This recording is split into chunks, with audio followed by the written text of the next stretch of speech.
Hello বন্ধুরা, আজ আমি তোমাদের বলা হয়নি যে আমাদের বাড়িতে এসছে গুরু দাদু।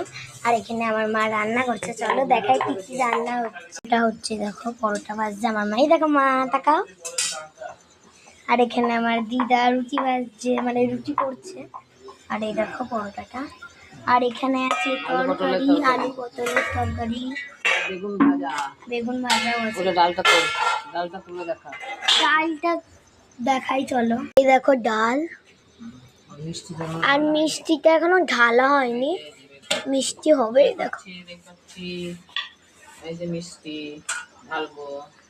এবার তোমাদের দেখাবো আমার দাদিকে। আমার খুব লজ্জা লাগছে, চলো দেখাই। দেখো আমি আরেকটা ফোন নিয়ে আছি, আমার দিদি ভিডিও কল করেছিল।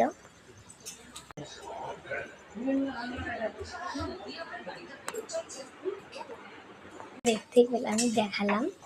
তো এখন বসে আছে, যেহেতু ওনার শরীর খারাপ তার জন্য। তো বাই বাই, যখন যখন খাবে তখন দেখাবো তোমাদের।